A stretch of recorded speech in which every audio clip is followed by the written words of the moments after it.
You don't need $1 million idea or the right co-founder or the fancy MBA to become an entrepreneur. You just need the right habits, 4 of them to be precise. I know because I built my first venture while working full-time at Deloitte, grew a media company to multi-six figures without going viral, and very recently I started a coffee company and made over $1,400 in 48 hours without a product, with no website and ads. Yeah, all those happened, and I have dedicated videos for all of those on my channel. Check it out when you get the time. But today we're going to talk about the only 4 habits you need to not just become an entrepreneur, but also thrive in the process. For everyone who's new here, hi, I'm Akash, an entrepreneur who runs a media and consulting business and currently also scaling a coffee business. And on this channel, I help ambitious people like you build something of your own, even if you got a demanding job with limited time and no idea where to start. And so let's start with the first habit, and honestly the most underrated one of them all: reading. Look at every successful entrepreneur, be it Bill Gates, Elon Musk, Warren Buffett, Naval Ravikant, or even people like Oprah. They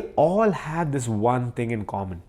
They are voracious readers. They read to understand the world and learn about things that they have no idea about. When I first had the idea of wanting to build something of my own, I didn't have anyone around me who really understood me or who really got it. There were no founders to talk to, no mentors, because all I had were just my work buddies, like fellow employees, and they weren't going to help me become an entrepreneur. And honestly, that's where books came in.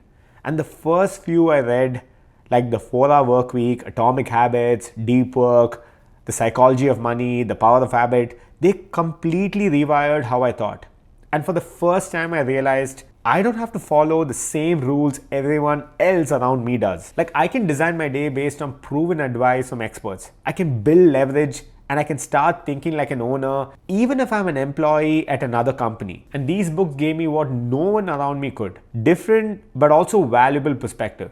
They showed me what's possible. Like, back then, if someone told me that I can make $4,000 every month from one single client, I would have been like, you're f***ing high, dude. Because all I was used to at that point was getting a regular salary credited on time. The ceilings and the limits on what I could earn were completely based on what I knew then, which was just about figuring out how to increase my salary. And so I had zero concept of what true leverage even meant. But these books, they really opened my eyes. And if it wasn't for them, I would probably be still working a desk job right now. And very quickly, I stopped seeing reading as this, passive thing you do in the morning or before bed. And I started treating it like a superpower almost, like a way to download decades of experience from the smartest people alive. Like, think about it. Someone like James Clear or Tim Ferriss or Simon Sinek, they spend years studying human behavior, experimenting, failing, and then documenting all of it in one book, and you get to learn it all in 6 to 8 hours. That's like insane fucking leverage. And another massive game changer was when I started actually implementing what I was reading and not just finishing books for the sake of it. Because you might have seen so many people online wearing this like a badge of honor that they've read or completed 100 books a year. Like, who gives a flying fuck if you don't actually implement any of it in your life? Because think about it, right? If you've learned something, you choose to ignore it, and you resort to doing what you've always done before, then you're not just ignorant, you're also stupid, because why would you read and spend time learning in the first place? Like, what's the point? Like, for me, it was really absorbing what the books had to offer, testing their ideas in my own life. And that's honestly when I started seeing things shift. And with the way things are trending in the next decade, reading will become an even rarer skill. I mean, it already has, to be honest. Like, AI has made information everywhere, from videos, summaries, shortcuts. But the people who can sit down, read deeply, absorb context, and, just connect the dots, I think they're the ones who are going to thrive, and they're the ones who will transcend everyone else. Because clearly it's not about having access to information anymore with AI and whatnot. It's about how well you can understand and, more importantly, use and implement it in your life. So if you want to build something meaningful, start reading like an entrepreneur and not a student or an employee. Like, don't just read to finish, read to implement. Because the truth is, like, most people read like collectors. They stack highlights, they nod along, and they don't implement any of it. Like, please don't be one of those people. The ability to absorb quickly and, more importantly, apply immediately is a fucking superpower. So when you pick up a book and you read it, ask yourself, what's one idea here, one concept I can actually apply today or this week? And I mean it that quickly. Like if you can do that consistently, you'll outlearn, outthink, and outbuild 99% of people who just consume content for dopamine hits. So if you've been stuck scrolling for hours and wondering where to even begin, let's start with one book. I was there a while ago, but what I ended up doing was I picked a book that aligned with the topic that I was interested in, and then I took in everything the book had to offer. And then I went on to implement the shit out of it. And that's the same thing I'll tell you. And before you know it, this becomes a habit and it helps you in more ways than one in building something of your own. And since we're on the topic of reading, here's something you love to read and learn from.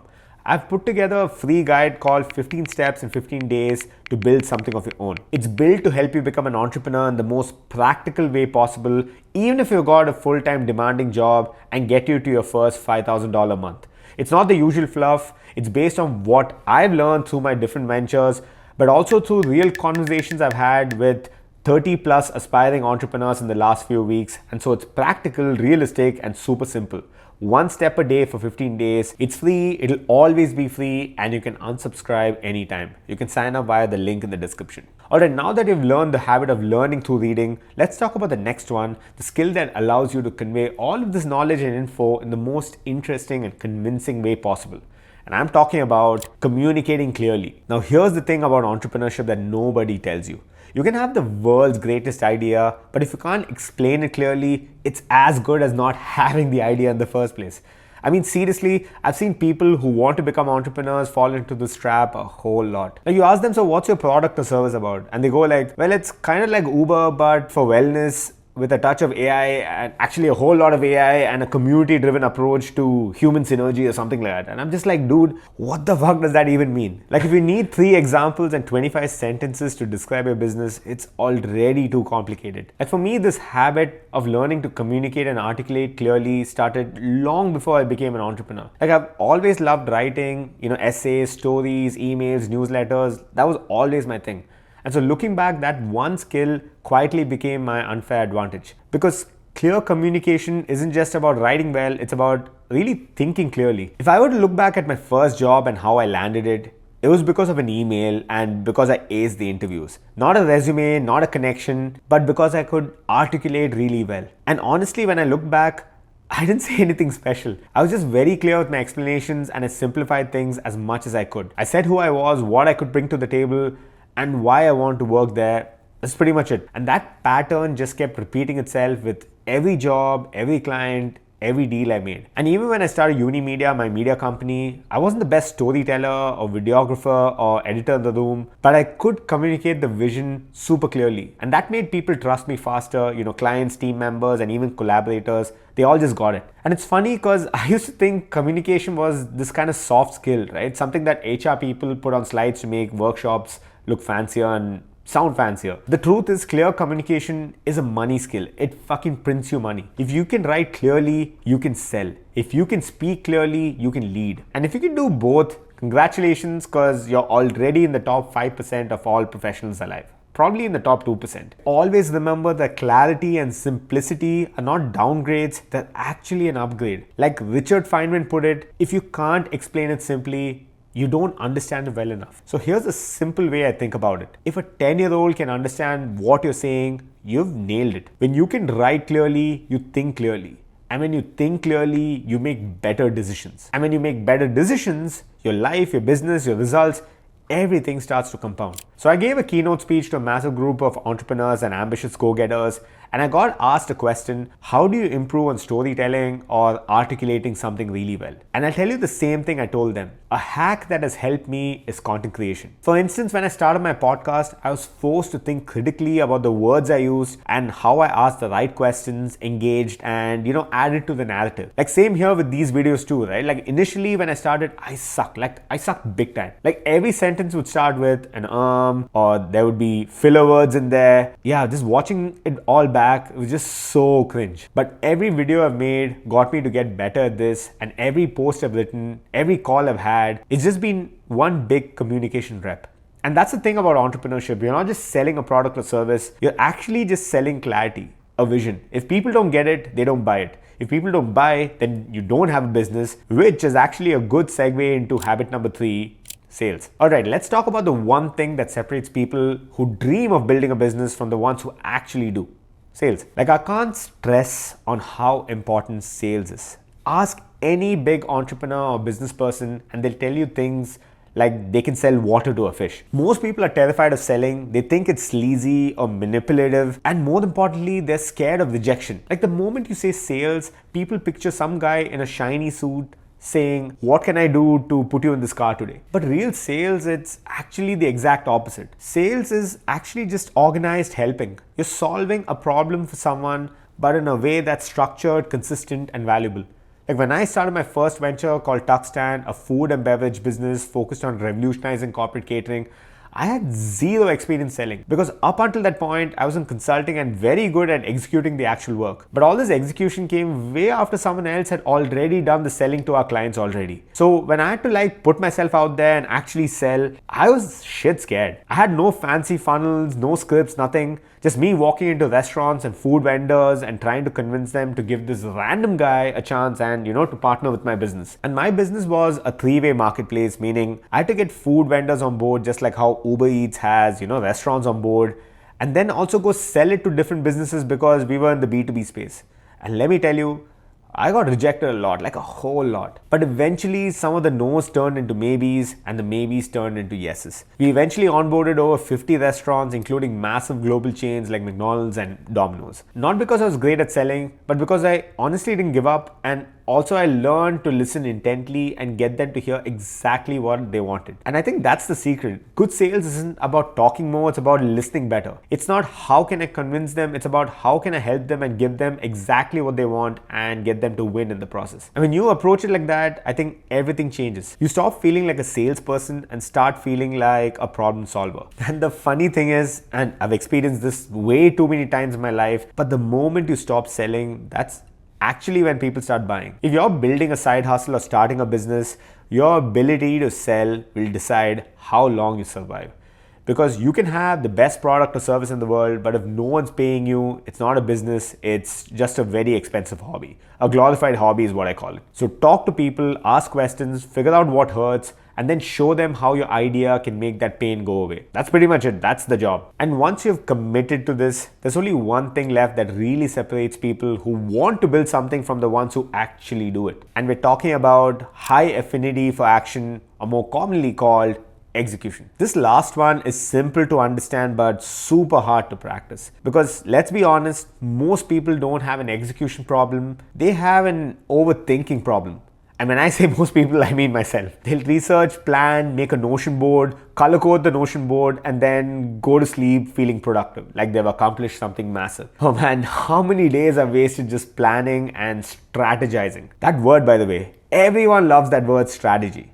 In reality, nothing's moved, nothing's been built, nothing's shipped. Like, I used to be that guy. I'd overthink everything. Actually, I'm still that guy. I overthink like crazy even now, but back in the day, I was on steroids. A few years into working at Deloitte, way before starting my first business, I'd spend hours planning the perfect business idea or product, and then I'd do nothing about it because it wasn't perfect in my head. But the catch was that it would never get perfect. I was just kidding myself, and I call it productive procrastination. And so I decided to take a sabbatical, 3 months off work, and I told myself, now you've got a deadline and dedicated time. You have no choice but to build something before you go back to work. That pressure forced me to stop planning and start acting. And I'll be honest, I didn't know what I was doing most days, and I had no idea if the business idea would go anywhere. Like, every morning I would wake up early and work on something that moved me forward, even if it was ugly. And while initially nothing happened, that momentum stacked up. That's what built my first business and got me to make money even before I went back to work. This is the same thing that happened and played out with my media company too, and even more recently with my coffee brand as well. None of them started because I had a perfect plan. They started because I was willing to make a mess and fix it later. That's the thing about execution. Action gives you feedback that planning never will, because the only feedback that counts is the one you get from your customers or the market. Every time you take action, you collect data. You learn what works, what doesn't, what to fix next, and which direction you should be heading. The analogy I like to give is that it's like steering a car, but you can't turn the wheel if the car's not moving. You've got to be in motion. So if you're someone like me who's been sitting on an idea for months or years, stop waiting for permission and stop doing this whole mental masturbation or whatever the it's called. Pick one small action you can do today, like send that email, launch that pre-order, reach out to that lead, create that piece of content. Don't chase perfection, chase progress. Because a messy start beats a perfect idea every single fucking time. If you're thinking you have this awesome, great idea, remember that no one cares about a great idea because it's still an idea. It's still in your head. Action, on the other hand, is your idea taking form in the real world. So yeah, those are the 4 habits that changed everything for me. Read so you can learn fast, communicate so people understand you, sell so people trust and buy from you, and execute so you can actually get results. That's the full stack, the quad vector, if you will. If you can master these 4, you'll have everything you need to build something of your own, even if you're working full time. And if you want to go deeper to actually turn these habits into action, then I put together a step-by-step guide called 15 Steps in 15 Days. It's designed to help you build something of your own, even if you're employed, and get you to your first $5,000 month. It's not the usual BS. It's everything I've learned building my ventures, and also from talking to more than 30 aspiring entrepreneurs and getting feedback from them and building something that's practical, realistic, structured, and simple for everyone to understand. It's free. It's always going to be free. And you can unsubscribe if you don't find it useful. You can sign up via the link in the description and start building something real today. Because the truth is, you don't need permission to start. You just need a basic plan and a lot of action.